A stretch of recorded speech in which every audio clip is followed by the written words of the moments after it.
longer. Oh, which give us the summary now, Paul. Now you have to give us your summary. I'm working on Mearsheimer's failed liberal hegemony video. And, you know, I've for a long time been trying to figure out how to expose and analyze the religion that Protestantism has evolved into in the West. And so this moment is actually a pretty good one because, you know, people who, I mean, this current moral crisis about Christian nationalism is it's so insane. Now, and that isn't to say that I don't understand that there are churches out there that aren't over the edge in terms of how they mix their nationalism and their religion. I get that. I've seen that all my life. But to not understand where this comes from and how deep this runs, even in people that write books like this, I mean, I absolutely feel myself an Anabaptist when I get into these modes. Putting a Ukraine flag in your Twitter handle name is Christian nationalism. It's true. It's true. And so, you know, I mentioned in the video, and I know I'm going to get a lot of crap for this. I mean, I voted for Ralph Nader because I looked at Al Gore and George W. Bush and thought, aren't they kind of the same? And then when Barack Obama was elected, with all of my liberal friends, I said, Obama's got exactly, I mean, I was part of this listserv that was protesting the war in Iraq, and I basically said to them, Obama has exactly the same foreign policy. Oh, they were upset by that, but it was like, it's the same thing. And so this video, he goes into basically why this worldview, if you have a unipolar foreign context, you're gonna have a militaristic liberal hegemony agenda, and that's just going to breed all of these wars that all of the, you know, very liberal progressive people want. Well, we've got to save the women of Afghanistan. We've got to save, you know, you're just going around the world being a world saver, and it's like, it doesn't work, for one, and you're just multiplying wars. So I know when I get on this, I sound like a pacifist, which I'm not, but it's bad news.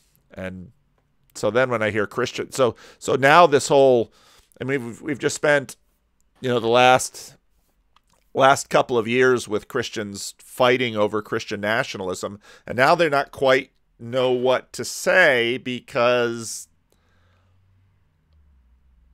guns good if we smuggle them into Ukraine. It's like, I don't know. What do you think? I'm not. What is the? I mean, I don't quite get why you're pushing back against the Christian nationalism thing. I mean, what's your? I'm not following your point. I mean, I think it's a quite big problem. It is, but the other side has the same problem. The people who are pointing it out are running the same game, just with covert operations. This is just this is Christian internationalism. This is Christian imperialism. But a certain kind, is it Christian? That's really the question. But it is imperialistic. And it's the imperialism of liberalism. And I don't mean political progressivism. I mean modernist liberalism, which Protestantism evolved and shed. You know, secularism became this cloak through which the certain voice from Protestantism could now, you can be any religion you want, but you're all Protestant. I saw that tweet you wrote about the garments of skin. Yeah. And Nate from the UK is like, what? WFT, WTF. What do you mean by that? It's like, okay. Watch Pajot. I was just going to say, just to point out one thing, like, something I've noticed in the conversations on issues like this, or issues like racial reconciliation and the rest. In general, there's the game seems to be, okay, I'm going to point at the other side, and I'm going to vaguely call out political idolatry or Christian nationalism or whatever it is, right? But I'm never going to talk about where exactly the line is, right? And I think part of the reason why people do that is because they're crossing the same lines, and the definition, whatever definition they use, like would could be used against them as well, right? Yeah. And I think that's a real miss in the whole conversation. It's just like, hey, we should be talking about where's the line, right? Where does political involvement cross the line into political idolatry, right? That's a good conversation for us to have, right? But nobody wants to touch it. Well, and we're at a point now where I'm happy I live in a democracy. I'm deep in this myself, but all of this is also deeply wed to modernity. And that is going away. And that's part of the reason why. So there's this little lake on the other side, it's a big lake on the other side of Yosemite National Park. You go over Tioga Pass, and there's this lake out there named Mono Lake.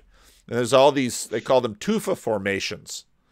And basically what that is there was all this water that would come in and it submerged all that. It's very much a salt lake. And because Los Angeles and other water districts basically take water before they hit the lake level goes down and exposes all of these formations that basically minerals have created. And now that modernity is receding, we're starting to see, oh, look, Constantinople. Oh, look, Rome. Oh, look, monarchy. So all these old structures that never really went away, but just sort of got submerged, are now coming visible again. But none of this, I think, really helps us figure out where do we go from here. And can you explain what do you mean by modernity receding? Sorry, just for... I have a parallel take, Paul, if I can quickly give it. Is that going to help Andrea's question? No, but it's going to connect. I'm slowing it down for us normies.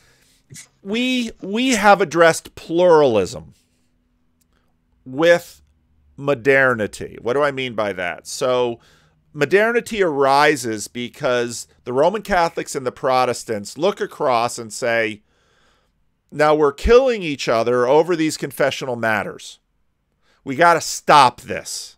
We're destroying Europe, and we're both killing Anabaptists, but we're and Unitarians We'll scapegoat the Unitarians and the Anabaptists in a way that Rene Girard would perfectly understand, and then we'll make our peaceful modern society. That's right. and over time, we stopped killing the Anabaptists, and we stopped killing the Unitarians. And we made our own country that was more powerful than all the other ones. So that's how the Unitarians got our revenge. How the martyrdom feeds into the founding myth of the Anabaptist society. It's like our society is founded on the blood of the martyrs, and their society is founded on the blood of the martyrs in a different ways. That's right. They all are.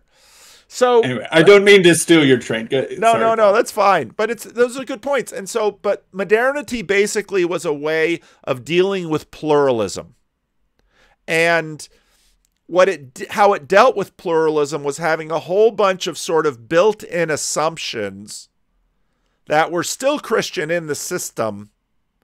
And, that lots of other stuff, not just Christian stuff. How do you pull this stuff apart? But basically put together a system that was functionally Christian, but allowed pluralism within a limited degree. And what we've been seeing over the last, really since the end of the Cold War, is a question of, well, just how far are those boundaries? How much pluralism can we actually tolerate? And the difficulty is that even pluralisms have sort of a telos that they point to. And as long as you can sort of keep this on the other edge of the line of death. So you can imagine reincarnation, you can imagine heaven, you can imagine only Christian Reformed people go to heaven, and the Baptists are burned for their reluctance to baptize their babies. I mean, you can play that game all you want, but as long as you keep things on the other side of the line, we'll tolerate you. But what we're seeing is that we're seeing that a lot of these implicit agreements are now being challenged or are going away. And so then the question is, what is also exposed is sort of the reactive element of Protestantism. And that's when Peugeot comes in and says, here's a cohesive system.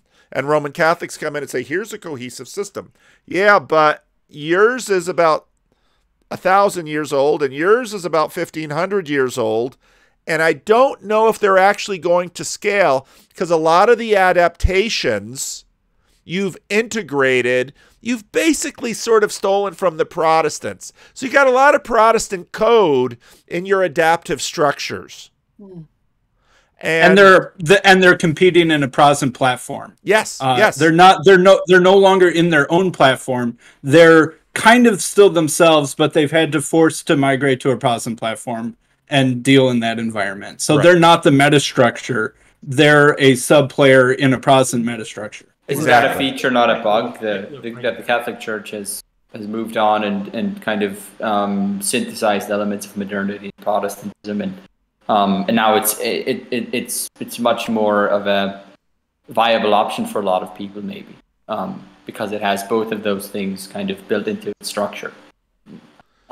So the question is what is the telos of orthobrodom, right? Can it, if it were to get so successful that it had so many members, would it have to re-exert its own orthodox superstructure again? Right. Or would it always be maintaining and propping up the Protestant pluralistic superstructure? I mean, the orthobrodom, it's interesting to note this anti-Vatican II, which is essentially when you could see that as the Catholic Church coming to terms with modernity and Protestantism. And so there's a real reason why the trads don't like Vatican II. It's because they want this older kind of model. Right. But this kind of goes. Go ahead. Well, I just noticed like this kind of goes that in that question that they asked Peterson. Like one thing they mentioned, they called him an invalid Christian. Like, and I was just like to me, that's what all this is kind of doing. It's saying, well, you're not really valid. And then this other dude over here is saying, well, you're not really valid. And like, to me, it's all, I understand why we're doing that, I guess, to a degree. But like, to me, what seems to make sense about the modernity going away is, for me, the whole thing, when it makes the most sense is when I recognize that God and my relationship with God and life itself is a mystery. That's the essence of it. And then so when you start to try to package that into a box and eliminate the mystery of it and make it something that's like, like it's like exactly like some material idea, it totally blows that all apart. Like it makes it dead. For me, anyways. Yeah, I think you can't let yourself be intimidated by people saying, this guy is not in the box, this guy is not in the box, this is the real box. You sort of just, at the end of the day, have to do what you think is right. You have to maintain your own integrity and move forward in that way. Like, you can't let yourself be sort of intimidated by what other people's dismissals. So you need a form of authenticity, I guess. So part of what's happening is, so Peterson basically says something like, well, why doesn't the Roman Catholic Church step up and once again become the center of our civilization? It's like, hey, wait a minute. Roman Catholicism has continued to be the center of a number of civilizations that are currently available. Latin America, Italy, France. There are significant areas that didn't have the Protestant Reformation. There continue to be civilizations where orthodoxy is the center of it. And of course, Islam is in a sense the center of their civilization, resurgent, let's say Brahmanism, the center of India. China's trying to reinvigorate Confucianism to one degree or not. So Peterson simply isn't understanding the deep Protestantism of the North European civilizations that include Germany, England, the Scandinavian countries, and the United States. So but it's not unified. Is that the problem? Because it's not a unified, like, one Holy Apostolic Catholic Church? None of them are unified. If you look at the relationship, let's say, between the Roman Catholic Church and Latin America.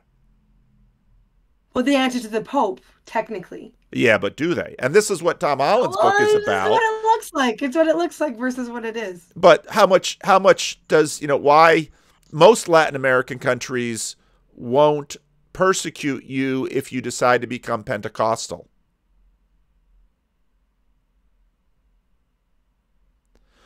If you live in Romania or you live in the Ukraine, there's lots of Ukrainian evangelicals and Pentecostals who live in Sacramento.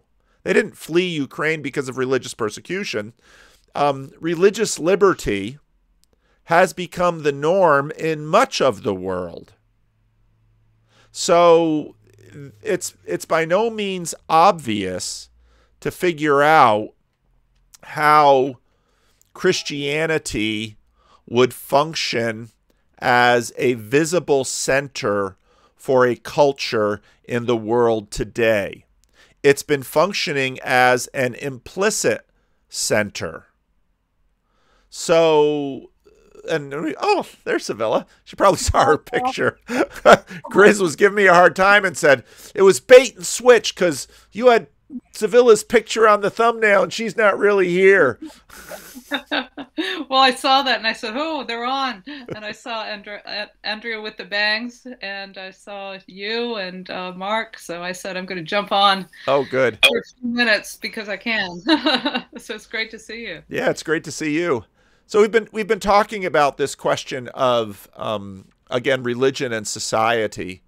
And, Peterson likes to say, religion, you're not going to have a stable, long-term, sustainable society without a religion at its center. Protestantism sort of created this invisible religious framework that others have seen, but other attempts, Latin America, the Orthodox nations to the east, Islam, Brahmanism in India. I mean, we've been talking about that, so that's where we're at. So Protestantism, how is it that it didn't that it wasn't at the center? You mean you're talking like when Jonathan Pajot says that the cathedral starts here and then the city comes out? That's not how it is in Protestantism. It was. See, basically in America before the First World War and especially the Second World War, the mainline Protestant churches had cathedrals in the city center. You can see Riverside Church in New York City. So the mainline Protestant church was really, until the 1950s and 60s and the counterculture, sort of functioned in that way for the United States. Of course, Canada, Australia, England have the Queen. They try to have a church at the center. But the main line has basically gone away, and there continues to be a sort of shadow Protestantism that continues to function, but without the intentionality and the intentional moorings that it had before it sort of went covert. It's just sort of going all over the place and doesn't quite know its moorings. And I'm responding to this. I'm talking about tomorrow's video where I respond to a video by John Mearsheimer, who is now known because in 2015 he made a pretty significant speech about Ukraine, basically saying we're setting Ukraine up for a disaster. And now suddenly he's proven right, so everybody's like, oh. So I've been listening to some of his other videos.